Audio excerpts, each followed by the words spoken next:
திடீர்னு பிஜேபியில் இணைய போகிறார் விஜய் அப்படின்றாங்க. கூட்டணி உருவாக போகிறது, துணை முதல்வர். அது மட்டுமல்லாமல் இந்த ஜனநாயகன்ற படத்துக்கு ஒரு பெரிய ஒரு சிக்கலா இருந்துச்சு. இப்போ அதுவும் தீர்க்கப்படுகிறது.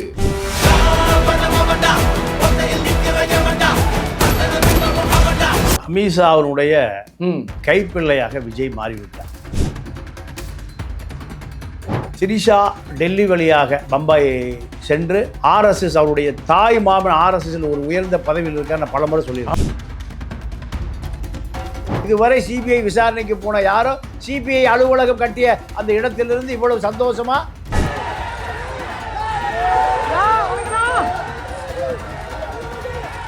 போகும்போதே ஆதவர்ஜனா விஸ்கி பாட்டில் போனார் பாத்தீங்களா? அப்போ எல்லாம் அடிச்சு கிடிச்சு தனியார் விமானம் சார்ட்டர் ஃபிளைட் பறந்து போவதற்கு அனுமதி உடனே கொடுக்கப்பட்டது. ஆமா, அண்ணன் அமித்ஷா கைப்புள்ள, அண்ணி அமித்ஷாவுடைய செல்ல புள்ள. எடப்பாடி மூஞ்சி எல்லாம் வருத்தத்தோடு இருக்கிறார் பாத்தீங்களா? வேதனையோடு இருக்கிறார். எடப்பாடி நொந்து நூலாகி இப்ப கட்சியை காப்பாத்துறதா இல்ல இப்ப எடப்பாடியை காப்பாத்துறதா? இந்திய கூட்டணியில் விஜய் இந்த தேர்தலை சந்திக்கிறார். எழுதி வச்சுக்கங்க, செவுத்துல வேணா எழுதி வச்சுங்க, ஸ்கிரீனை போட்டு அறி வந்த பிறகு அதை விலக்கி பாருங்க. அப்போ எடப்பாடி கேட்க மாட்டேங்கிறார். எடப்பாடி என்ன கேட்க மாட்டேங்கிறாருன்னா, எடப்பாடி சாதாரண ஆளா, பல பாடிகளை பார்த்தவர். எடப்பாடிக்கு இப்ப கண்ணு தெரியுறது இல்ல, காது கேட்பதில்லை, யாரை பார்த்தாலும் நினைவு இருப்பதில்லை, ஓய்வுக்கு போயிட்டார் அப்படின்னு அறிவிச்சிருவாங்க. என்ன நிதிஷ்குமார் யார் அறிவிச்சா? சரி, நிதிஷ்குமார் யாருக்கு அறிவிச்சா? எம்ஜிஆர் உலகம் சுட்டு வாலிபன் படம் எடுக்கும் போது நொந்து நூலாய் கடனாகி என்னடா பண்ண முடிச்சிட்டு இருக்கும்போது இந்த தலித் மீனாட்சி பாட்டி 10 லட்சம் ரூபாயோட போகுது. மீனாட்சி பாட்டி இறந்ததுக்கு எம்ஜிஆர் வேட்டியை மடிச்சு கட்டிட்டு வீட்டுல இருந்து சுடுகாடு வரைக்கும் நடந்தே போறார். நன்றிக்கு பேரே எம்ஜிஆர் தானே. எம்ஜிஆர் நன்றினா எம்ஜிஆர். செங்கோட்டையன் என்ன சொல்றாரு? சீட்டு கிடைக்காத போறா வாயா, உனக்கு நான் சீட்டு வாங்கி தரேன். யாரு? செங்கோட்டையன். செங்கோட்டையனுக்கே சீட்டு இல்லை. இது அப்புறம் ரெண்டாவது கதை. விஜய், அமித்ஷா, திரிஷா, எடப்பாடி இப்படி ஒரு கூட்டம் ஓடுது. அதிகபட்சம் ஒரு 3 நாள்ல கூட்டணி முடிவாயிருக்கு. அமித்ஷா தயவுலாம் வர முடியுமா? வர முடியாது. அங்கே படுக்க வச்சு அங்க படிக்கல, திகார்ல போட்டிருப்பான். விஜய் திகாரில் தட்டோட நிற்பார். அரக்கால் டிராயரு, ஒரு முக்கா பனியனு நிற்பார். தொண்டை முறை என்னடா தலைவன் திகார் எப்படா வருவார்? அப்பா உன்னை நான் சொன்னபடியெல்லாம் கரெக்டாக கேட்கணும், சரியா? கிளம்பு அவுத்த நல்ல பிரியாணி போட்டு அனுப்புங்கடா. ரைட்.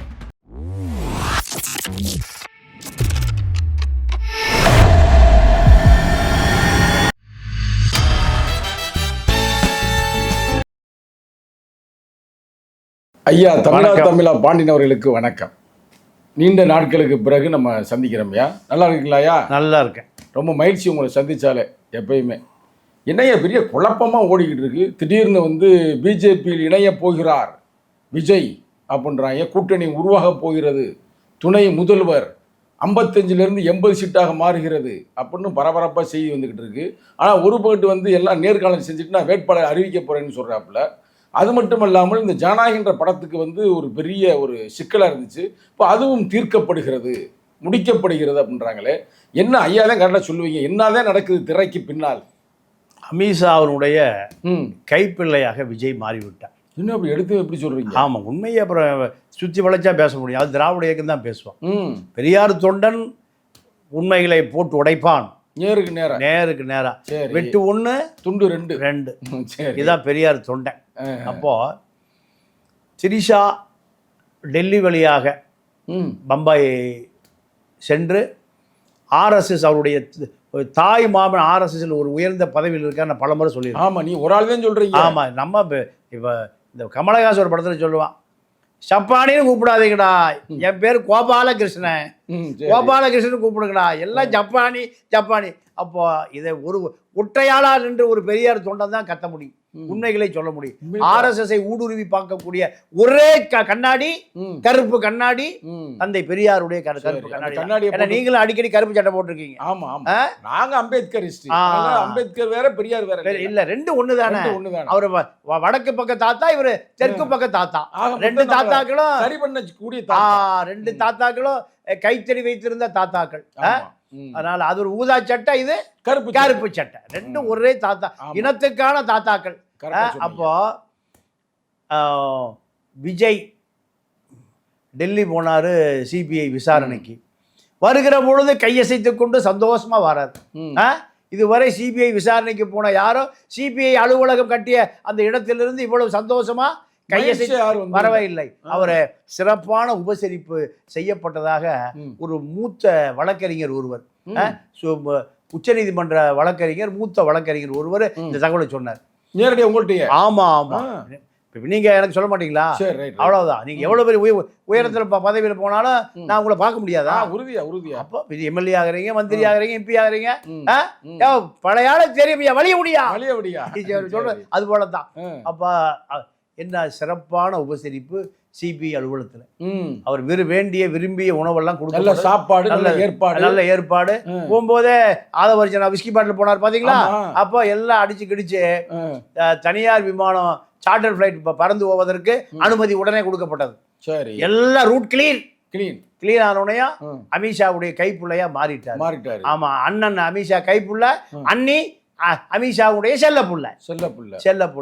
ரெண்டு பேரும் பார்த்தாங்க, எங்க பம்பாய், உடனே பம்பாய் போமா, ஜனநாயகமா விட்டுருங்கப்பா.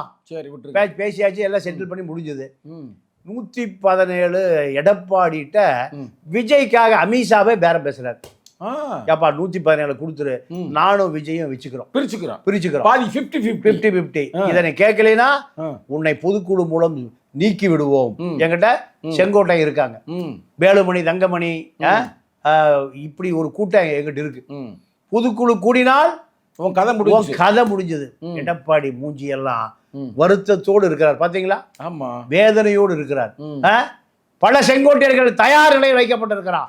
ரெடியா நீங்க ஈரானுடைய அணு ஆயுதங்கள், ஏவுகணை எல்லாம் தயார் நிலையில் வைக்கப்பட்டிருக்கு அமெரிக்க தளத்தை நோக்கி. அதே போல எடப்பாடி நொந்து நூலாகி இப்ப கட்சியை காப்பாத்துறதா இல்ல இப்ப எடப்பாடியை காப்பாத்துறதா, இப்படி நிலைமைக்கு வந்திருக்கு, தள்ளப்பட்டிருக்கு. விஜயை பொறுத்த வரைக்கும் 117க்கு ஒத்துக்கொண்டார். திமுக ஒரு வாரமா விஜயும் அதிமுக என்டிஏ கூட்டணியில் இணைவதாக சொன்ன பிறகு திமுக தொண்டனுக்கு பூரா காய்ச்ச குளிர் வந்துருச்சு. இப்போ தனியா நிக்கிறாருன்னா கொஞ்சம் தெம்பா நிக்கிறான். இல்ல, என்டிஏ கூட்டணியில் விஜய் இந்த தேர்தலை சந்திக்கிறார். எழுதி வச்சுக்கங்க, செவுத்துல வேணா எழுதி வச்சுங்க, ஸ்கிரீனை போட்டு அறி வந்த பிறகு அதை விலைக்கு பாருங்க. இவ்வளவு சிரமப்பட்ட அமித்ஷா கூட்டணி திமுக எளிதாக வெற்றி பெறுவதற்காக இவ்வளவு பரபரப்பு அரசியல்ல விஜய் தான் இப்ப துருப்பு சீட்டை ரூட்டை கிளியர் பண்ணியாச்சு. நீங்கள் எதை சொல்லுகிறீர்களோ நான் கேட்டுக்கிறேன். கைப்புள்ளை கைக்கு அடக்கமா இருப்பேன், கைக்கு அடக்கமா இருப்பேன். கைப்புள்ளை விஜய் அமித்ஷாவுக்கு, அமித்ஷாவின் கைப்பிள்ளை விஜய், செல்லப்பிள்ளை திரிஷா. அமித்ஷாவுடைய செல்லப்பிள்ளை திரிஷா. ஆமா, திரிஷா போய் ஏங்க இவ்வளவு பஞ்சாயத்து பேசுறீங்க, இந்த படம் 500 கோடி இருக்குதுங்க, சரி அதை ரிலீஸ் பண்ணிக்க, அவ்வளவுதான். தேர்தல் வர முடியாது, தேர்தல் முடிஞ்சு ரூட்டு கிளியர் சார்.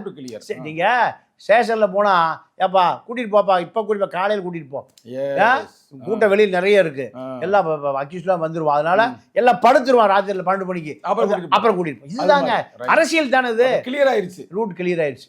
இப்போ எடப்பாடி வேதனையில் இருக்காரு, எடப்பாடியில வேதனையில் இருக்கு. இப்ப எடப்பாடியோடு நின்று இருந்த அமித்ஷா இப்ப யாரோட போயிட்டாரு? விஜயோட போயிட்டார். விஜயோட போன பிறகு விஜய் எதை சொன்னாலும் கேட்பதற்கு தயார். அப்போ எடப்பாடி கேட்க மாட்டேங்கிறார். எடப்பாடி என்ன கேட்க மாட்டேங்கிறாருன்னா, எடப்பாடி சாதாரண ஆளா, பல பாடிகளை பார்த்தவன்.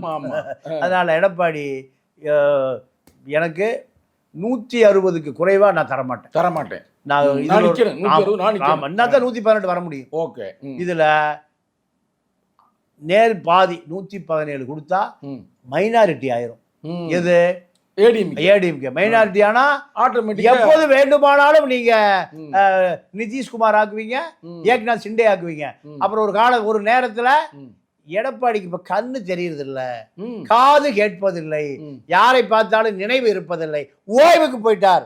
அப்படின்னு வீல அறிவிச்சிருவாங்க. என்ன நிதிஷ்குமார் யார் அறிவிச்சா? சரி, நிதிஷ்குமார் யாருக்கு அறிவிச்சா? பிஜேபி தான். இப்ப நிதிஷ்குமார் விடுறாங்கிறாரு. எங்க விடுறது? இப்ப பொண்டாட்டி பிள்ளை குடும்பம் எல்லாம் எங்க வேண்டாங்க, உங்களை கண்ணு தெரியாது காது தெரியாது உண்மையாவே ஆக்கிடுவானுவா உள்ளே கேடா. சரி, பொண்டாட்டி பிள்ளைல நிதிஷ்குமார் பொண்டாட்டி பிள்ளைலாம் பிஜேபிக்காரன் அறிவிச்சிட்டானுவா, நினைவே இல்லைங்கிறானுங்க, வேண்டாங்க, வெளியில போனா அப்புறம் நினைவு வராது, வீட்டுக்கு வரும்போது வேற வீட்டுக்கு போயிருவீங்க. இப்போ நிதிஷ் ஆட பாவிங்களா, உங்களோட சேர்ந்து நல்லா இருக்கேன், நான் தெம்பா இருக்கேன், எவ்வளவு பெரிய லீடரு. இந்த எனக்கு கண்ணு தெரியுதில்ல காது கேட்கறதில்ல நினைவு தப்பிடுச்சு எனக்கு கதையை முடிச்சு விட்டாங்களே. அதே போல எடப்பாடியும் இப்போ வேலுமணி தயாரா இருக்காரு, சீக்கிரம் அறிவிங்க அவருக்கு இப்ப நினைவு தப்பிடுச்சுன்னு, நான் வர்றேன். இப்படி யார் நீங்க ஒரு 2 நாளைக்கு முன்னாடி காஸ்மோபாலிட்டன் கிளப்ல நத்த விஸ்வநாதன் ஃபுல்லா எடப்பாடியில ஒரு ஆளாயா? எடப்பாடி என்ன தெரியும்? நான் ஒரு லிஸ்ட் கொடுக்குறேன், அந்த வாங்கவே மாட்டேங்கிறாரு. 6 எம்எல்ஏ சீட்டை கொடுக்குறேன், நான் வாங்கவே மாட்டேங்கிறாரு. அவர் ஒரு 6 எம்எல்ஏவை திண்டுக்கல்லுக்குள்ள போடுறாரு. எனக்கு என்ன வேலை? யாரு? புல்லா. ஆமா, புல்லா இருக்கு. எடப்பாடி ஒரு ஆளு இப்படி தகராறு பண்ணி அங்க இருக்கிற கட்சிக்காரங்க சண்டையாகி தகராறு ஆகி எங்க காஸ்மோபாலிட்டன் கிளப்ல இப்படித்தான். அதே போல ஈரோட்டில் திருச்சியில 6 கேண்டிடேட்டை கொண்டு போய் கொடுக்குறாரு வேலுமணி எடப்பாடிட்ட. இந்த 6 கேண்டிடேட்டும் நேரு ரெக்கமெண்டேஷன் பண்ண கேண்டிடேட். அதிமுக கூட யார் ரெக்கமெண்டேஷன்? நேரு. எடப்பாடி இதை பார்த்துட்டு தூக்கி வீசிட்டு என்னப்பா நடக்குது திருச்சியில திண்டுக்கல்ல, இப்படி தமிழ்நாடு முழுக்க தான் நிலைமை. அந்தந்த அமைச்சர்கள் முன்னாள் அமைச்சர்கள் புதுசா யாரையும் வர விட மாட்டேங்கிறான். புதுசா யாரும் உள்ள. ஆமா, எடப்பாடி கட்டுப்பாட்டுக்குள்ள இந்த முன்னாள் அமைச்சர்களா இல்ல முன்னாள் அமைச்சர்கள் கட்டுப்பாடு எடப்பாடி சண்டை ஓடிட்டு இருக்கு. உருவாக்குவாங்க பிஜேபி தான், வேற என்ன? இவர்களுக்கு பின்னணியில பிஜேபி இல்லாம இவர்களுக்கு இவ்வளவு தைரியம் வராது. செங்கோட்டை பேரு ராயபுரம் ஜெயக்குமார் அவர் என்ன பண்றாரு? அவர் என்ன அது என்னன்னா எடப்பாடி கரெக்டா காளியம்மாளை தூக்கிட்டாரு. காளியம்மாளை தூக்கி அந்த அம்மா தான் மீனவர் சமூகத்தினுடைய தலைவி அறிவிக்க போறாரு. அந்த அம்மா ஏடிஎம்ல சேர்ந்த பிறகு எடப்பாடி என்ன பண்றாரு? திருவிக்கா நகர்ல எம்ஜிஆர் காலத்தான ஒரு மீனாட்சி பாட்டியுடைய பேரை எம்ஜிஆர் உலகம் சுற்று வாலிபன் படம் எடுக்கும் போது நொந்து நூலாய் கடனாயி என்னடா பண்ண முடிச்சிட்டு இருக்கும்போது இந்த தலித் மீனாட்சி பாட்டி 10 லட்சம் ரூபாயோட போகுது. ஆமா, 10 லட்சத்தோட போய் அந்த காலத்துல பல கோடி போய் ஏண்டா மகனே அழுகுற, நான் இருக்கேன்டா பெத்த அம்மா, அம்மா சத்யாவுக்கு நான் அம்மாடா, இந்த படம் எடு. எம்ஜிஆர் படம் எடுத்து அதுலதான் எம்ஜிஆர் உலகம் சுற்று வாலிபன் படம் வந்தது. அந்த நன்றிக்காக மீனாட்சி பாட்டி மகன் துரைராஜா எம்எல்ஏவா 10 வருஷம் வச்சிருந்தார். அவர் இருந்த காலம் பூரா 10 வருஷம் தாட்கோ சேர்மன். இப்ப அந்த குடும்பத்திலிருந்து ஒருத்தர் போய் சீட்டு கேட்கிறாரு திருவிக்கா நகர்ல.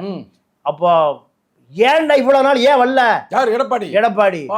மீனாட்சி பாட்டி இறந்ததுக்கு எம்ஜிஆர் வேட்டியை மடிச்சு கட்டிட்டு வீட்டுல இருந்து சுடுகாடு வரைக்கும் நடந்தே போறாரு. அந்த காலத்துல நன்றிக்கு பேரே எம்ஜிஆர் தானே. எம்ஜிஆர் நன்றினா எம்ஜிஆர். அப்போ அந்த குடும்பம் இன்னைக்கு எடப்பாடி வந்து காலடியில உளுந்தோனையும் நீ திருவிக்கா நகரை போய் பாரு. உடனே பார்த்தாரு ஜெயக்குமார். என்னடா அங்கங்க ஆளு முளைக்கிறான். வேலுமணிக்கு ஒரு ஆளு, தத்தத்துக்கு ஒரு ஆளு, ஜெயக்குமாருக்கு ஒரு ஆளு, அங்கங்க. அப்போ ஜெயக்குமார் என்ன பண்ணாரு? பொற்குடி ஆம்ஸ்ட்ராங் போய் கொண்டு வந்தாரு. அம்மா நீ போய் சீட்டு கேளு, எடப்பாடி போய் சீட்டு கேளு.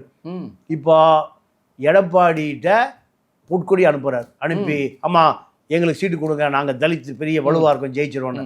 நீ கட்சியில சேருமா, அப்புறம் உனக்கு சீட்டு தரேன். இப்படி எல்லா முன்னாள் அமைச்சர்களும் எடப்பாடிக்கு எதிராக இருக்கு. உதாரணத்துக்கு 3 சொன்னேன், 30 சொன்னா 3 மணி நேரம் ஆயிரும். ஆமா, அப்போ ஆக மொத்தம் பிஜேபி அவருக்கு வந்து செக் வைக்கிறாங்க அங்கங்க பல்டிகுமாருக்கு வச்ச மாதிரி.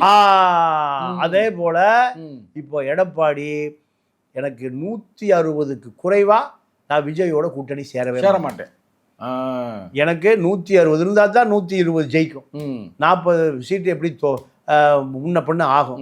இப்போ பிஜேபி விஜய் 2 பேரும் ஒன்னாயிட்டாங்க.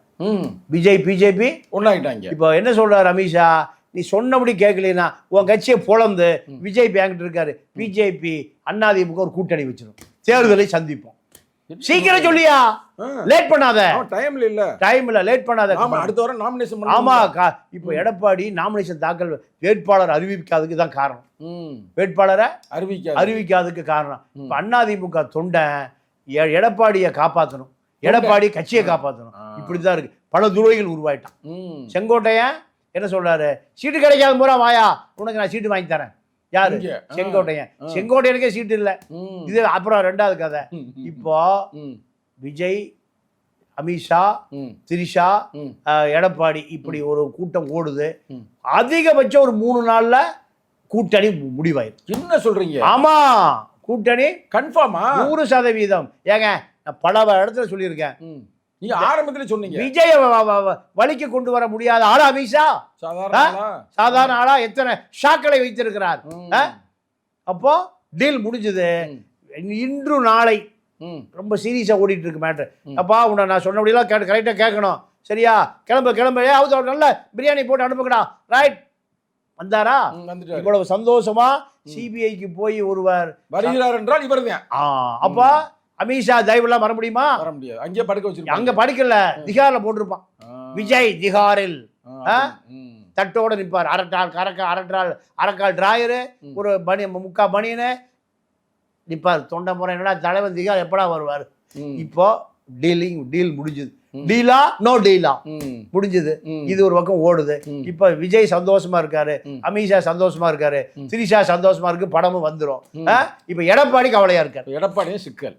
எடப்பாடியினுடைய கொடுக்கப்பட்ட அழுத்தத்துல எடப்பாடி 150 சீட்டை ஒத்துக்கொண்டால், 140 ஒத்துக்கொண்டால், 140னா 60, 34, 74 சீட்டு இல்ல 60, ஆமா 60, 94 சீட். 94 சீட்டு கொடுத்தா நாளைக்கு 6 மணி நேரத்தில் டீல் நோ டீல் முடிஞ்சது. ஆக மொத்தம் எடப்பாடி தான் முடிவு செய்யணும். எடப்பாடி தான் முடிவு செய்யணும். எல்லாம் கிளியர் ஆயிடுச்சு, எல்லா ரூட் கிளியர். எடப்பாடி பயப்படுற. ஏன்னா நாளைக்கு நிதிஷ்குமார் மாதிரி எடப்பாடியை பார்க்க போறான், அவருக்கு அடையாளம் தெரியலங்க, இப்படி நம்ம வந்துடக்கூடாது. எடப்பாடி விவரமான ஆளு தானே. விவரமான ஆளு. பலாயிரம் கோடிகளை திருடி வச்சிருக்காங்களே, பலாயிரம் கோடிகள் இருக்கு. தங்கமணி, வேலுமணி, வீரமணி, மணி மணி மணி மணி. நீங்க திருச்சி கூடத்துல அதிமுகவுடைய அத்தனை அமைச்சர் பேரை சொன்னார், கவனிச்சிங்களா? அப்போ எல்லாம் யார் கொடுத்துருக்கா? ஐபி கொடுத்துருக்கான், இன்டெலிஜென்ட். ஏன்னா எல்லாத்துக்குமே பலாயிரம் கோடிகளை வச்சிருக்கான். இப்படி ஒரு பட்டியலை கொடுத்த பிறகுதான் மோடி ஒவ்வொரு காமராஜ் பேரை சொன்னாருங்க. எங்க நன்னில காமராஜ் பேரை சொன்னா, கவனிச்சிங்களா? அப்போ அத்தனை லிஸ்ட் யாருட்டு இருக்கு? எல்லாம் கையில தொலைச்சு. இதுதான் இப்போ இவனு இந்த பயலுக்கு பூரா பின்னாடியே போயிடுவானே. அமித்ஷா பின்னாடி போயிடுவானே, விஜய் பின்னாடி, திரிஷா பின்னாடி போயிடுவானுங்களே. நம்ம பின்னாடி ஒரு பய இருக்க மாட்டானுங்களே. நம்ம எம்ஜிஆர் பின்னாடி இருக்கோம், ஜெயலலிதா. இந்த கவலை வந்துருச்சு. எடப்பாடி வந்துருச்சு. ரொம்ப கவலை, முகத்துல சோகமாயிட்டாரு. இந்த பயலுவை இவ்வளவு துரோகம் பண்ணலாமா? தலைவர் அப்பயே எச்சரிச்சாரு, கவனமா இருங்க பிஜேபி அப்படின்னு. இப்ப இப்படி ஆகி போச்சு. இது இப்படி. அடுத்து திமுக கூட்டணியில அண்ணன் வேல்முருகன் 100 தொகுதியில வேட்பாளர் போடுறதுக்கு பட்டியல் தயார் பண்ணிட்டு இருக்காரு. ஏன் அவர் சீட்டு கொடுக்கலையா? சீட்டு கொடுக்கல. என்னங்க அவர் 2 சீட்டு எவ்வளவு கேட்டாரு? 2 சீட்டு பண்டூட்டி, நெய்வேலி, தனக்கு ராஜ்யசபா உறுப்பினர். அதான் வேலு, நேரு, பாபு.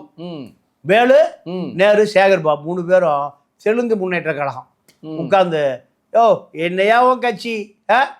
இல்லங்க, உண்மையிலே நான் களத்தை நான் பார்த்துருக்கேனே, கட்சி வலுவாதானே வளர்ந்துகிட்டு இருக்கு. எவ்வளவு பெரிய இயக்கம் இல்ல வலுவா இருக்குது, வலுவா இருக்கு. என்எல்சி போராட்டம், எத்தனை போராட்டம், செக் போஸ்ட் போராட்டம். தவறு செய்யற மாதிரி தெரியுது. இவரெல்லாம் விடக்கூடாது இல்லை? எப்படி? அதாவது வேலு, நேரு, பாபு, வேலு, நேரு, சேகர் பாபு, இவர்களுக்கு அரசியலே தெரியாத, காந்தியை மட்டுமே தெரிஞ்ச ஆளுங்க. 50 லட்ச ரூபா உண்டியல்ல போடுறாரு. திருப்பதி உண்டியல் பாத்தீங்களா? யாரு? நீங்க எங்க தெரியாது, துபாய் போயிட்டு கட்டார் போயிட்டு வந்தீங்களா? உண்மையை வெளியே 50 லட்ச ரூபாய் கொண்டு திருப்பதி உண்டியல் போடுறாருங்க நேரு. வெங்கடாஜலபதி என்ன காப்பாத்துறா ஊழல் வழக்கில் இருந்துன்னு அவரா சுப்ரீம் கோர்ட் ஜட்ஜு. அப்போ அங்க எத்தனை பேர் குழந்தை குட்டி தலித்து மக்கள் எல்லாம் பள்ளிக்கூடத்துக்கு ஃபீஸ் கட்ட முடியாம இருக்கான். 50 லட்சத்தை கொண்டு உண்டியல போடுறாரு. அப்ப இந்த 3 பேரும் திமுகவை ஆட்டி படைக்கிறார், ஆட்டி படைக்கிறாங்க. அப்போ வேல்முருகன் சொல்லிட்டாரு, எனக்கு என்னுடைய உழைப்பு 5 ஆண்டு காலம் திமுகவுக்கு நான் கடுமையான போராட்டத்தை நடத்தியிருக்கேன், திமுகவுக்காக சப்போர்ட்டா நடத்தியிருக்கேன். ஈழத்தமிழர் பிரச்சனையை நான் தான் உங்களுக்கு ஆதரவாக திருப்பியிருக்கேன். இவ்வளவு போராட்டங்கள் நடத்தின என்னை நீங்க உதாசீனப்படுத்துறீங்க, நான் வெளியேறேன். நான் எனக்கு சுயமரியாதை முக்கியம். 10.5 இடஒதுக்கீடு என்னுடைய சமூகத்துக்கு கிடைக்கல, ஏமாத்துறீங்க. 5 வருஷமா போராடிட்டு இருக்கேன். சட்டசபையில் தீர்மானம் கொண்டு வாங்க, ஈழத்தமிழர்களுக்கு ஆதரவா ஜெனோசைடு, இனப்படுகொலை அது கொண்டு வாங்க. அப்போ முகாமில் நூற்றுக்கணக்கான இளைஞரத்தை பிளேடில் வெட்டிக்கிறான், விடவே மாட்டேங்கிறீங்க, அதை விடுதலை செய்யுங்க. இப்படி பல போராட்டங்களை செய்தா இருந்தாலும் போராடிட்டே இருக்கா, இருந்தாலும் உள்ள விடக்கூடாது, வளர்ந்துருவாருன்னு நினைக்கிறாங்க. அப்போ அவரு நான் கிளம்புறேன்ப்பா, நான் 100 தொகுதிகளில் உங்களுக்கு தண்ணி காமிக்கிறேன் அப்படின்னு முடிவு பண்ணி இப்போ மாவட்ட செயலாளர் கூட்டம், ஒரு பெரிய தமிழ்நாடு முழுக்க சுற்றுப்பயணம், 234 இவர்கள் 5000 ஓட்டு குறைந்தபட்சம் வாங்கக்கூடிய தொகுதிகளை தயார் பண்ணிட்டு இருக்காரு அவரு. அடுத்த கம்யூனிஸ்டுகளும் சிறுத்தைகளும் தேமுதிக எவ்வளவு சீட்டுன்னு சொல்லுங்க, அப்புறம் நம்ம பேசுவோம். உங்களுக்கு எனக்கு சீட்டு வேண்டாயா, அங்க எவ்வளவு சீட்டு, சுயமரியாதை எங்களுக்கு இருக்குயா இப்படின்னு திமுக கூட்டணி ஓட்டை விழுந்து கொண்டு இருக்கிறது. திமுக கூட்டணி ஓட்டை. இதுல கண்டிப்பா பொதுமக்களை பொறுத்த வரைக்கும் 5000 கொடுக்கும்போது ஹை பீச்சில் இருந்தது திமுக. இந்த 2.5 வயது பெண் குழந்தை கற்பழிப்பு, விளாத்திக்குளம் பெண்ணு கனிமொழியை துரத்தி விட்டு, இதெல்லாம் லோ பீச்சுக்கு வந்துருச்சு.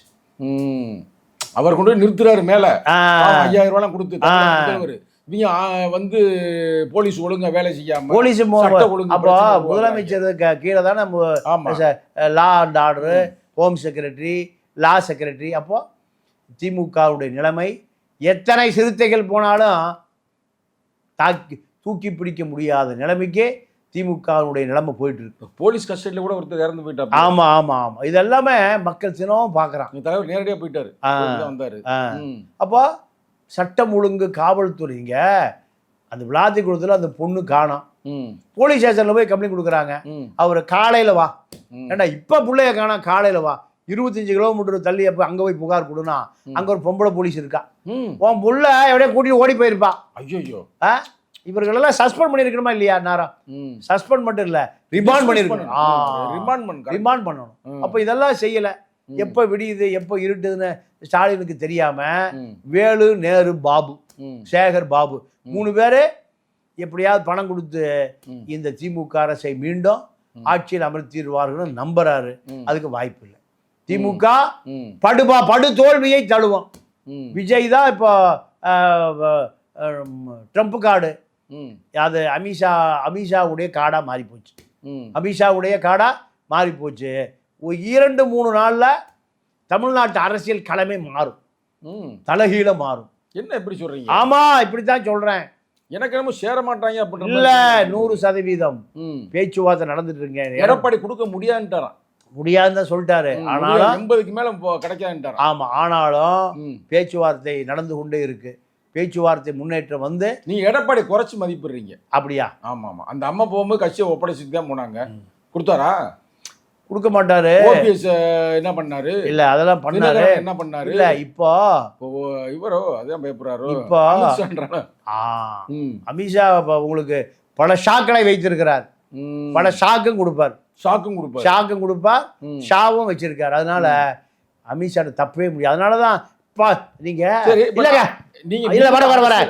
அதிமுக பல எடப்பாடி பழனிசாமி இருக்காங்க தெரியுமா? ஒரு பழனிசாமி தான் உங்களுக்கு தெரியும். ஆமா, பல பழனிசாமி இருக்காங்க. ஒருத்தர் தான் தெரியும். அதுதான் தப்பு, தெரிஞ்சுங்க. உள்ள பல எடப்பாடிகள் இருக்காங்க, பல எடப்பாடி இருக்காங்க. ஒரு எடப்பாடிக்கு எதிராக 5 எடப்பாடி உருவாக்குவார் அமித்ஷா. ஒரே ஒரு எடப்பாடி உங்களுக்கு தெரிந்த எடப்பாடி, அங்க 5 எடப்பாடி தயார் நிலையில் வைக்கப்பட்டிருக்கிறார். அது தப்பு இல்ல. எது தப்பு? இவர் செய்யறது, செய்யறது இன்னொருத்தன் கட்சி. அது அண்ணா திராவிட முன்னேற்ற கழகம், புரட்சித் தலைவர் எம்ஜிஆர், ஜெயலலிதா அம்மையார் உருவாக்கின கட்சியில நீ உள்ள புகுந்துக்கிட்டு நீ தனியா நின்று உன் ஓட்டை வச்சு நீ ஜெயிக்கணும். இன்னைக்கு பாவம் அவர் ஏதோ கட்சி ஆரம்பிச்சுன்னா அடுத்த முதல்வர் இல்லையா? அப்ப விஜயா விஜய் வந்து அடுத்த முதல்வர் எங்க இருப்பாருன்னா பீகார்ல இருப்பார். அமித்ஷா சொல்றபடியெல்லாம் கேட்கணும். அமித்ஷா இல்ல, அவர் சொன்னாருன்னு அடுத்த முதல்வர்ல வந்தாரு. இல்ல அப்படிதான் வருவாரு. சாரி, இவர் இப்ப எடப்பாடியோட போய் ஜாயின் பண்றாரு பிஜேபியோட. யாரு முதல்வர்? முதல்வர் யாரு? எடப்பாடி தான் முதல்வர். அப்புறம் இவர் ஒத்துக்குருவாரா? அதுக்கு ஒத்துக்கலைன்னா அமித்ஷா ஆப்பு வச்சிருவாரு. ஓ, அங்க அது ஒரு அமித்ஷாட்ட மாட்டிட்டாரு. அப்ப இந்த விஷயம் பூரா மக்களுக்கு தெரியும்ல. மக்களுக்கு தெரியும். மக்கள் தான் திமுக தான் ஓட்டு குத்துவாங்க. மக்கள் பூரா திமுக என்ன செய்யணும்? இந்த ஆறு அண்ணன் வேல்முருகன், கம்யூனிஸ்ட், விடுதலை சிறுத்தை நல்ல ஓட்டை ஒதுக்கி விட்டோம்னா அது ஆட்டோமேட்டிக்கா ஜெயிக்க போறாரு. இல்ல, அது வாய்ப்பே இல்லை. ஏன் ஒதுக்க மாட்டாரா? நான் சொல்றேன் கேட்டுங்க. சிறுத்தை தாய் சிறுத்தை சொன்னாலும் நீங்க டிஜிட்டல் இறங்குனா தாய் சிறுத்தை சொன்னாலும் இளஞ்சிறுத்தைகள் திமுக ஓட்டு போட மாட்டாங்க. இல்ல, தலைவர் தெளிவா இருக்கிறார். நீயோட தலைவர் சந்திச்சு. ஆமா ஆமா, அவர் 2 இலக்கத்துல தெளிவா இருக்கிறார். சுயமரியாதை முக்கியம். எது முக்கியம்? சுயமரியாதை முக்கியம். இப்ப கம்யூனிஸ்டுகளுக்கு சுயமரியாதை, சிறுத்தைக்கு வந்த உடனேயும் கம்யூனிஸ்டுக்கு சுயமரியாதை வந்துருச்சு. அண்ணன் சண்முகம் விட்டு கொடுக்கலையா? அவரு தெளிவா பேசியிருக்கிறார். நீங்க சொன்ன கருத்து தான் சொல்றாரு. ஏன்னா அவங்களுக்கு கொடுக்கறது என்ன பிரச்சனை எனக்கு தெரியலையே. இல்ல, அங்க வேலு, நேரு, பாபு அப்படி செய்யக்கூடாதுல்ல. ஒரு கட்சியை அடுத்த முதல்வர் ஆக்கணும்ல.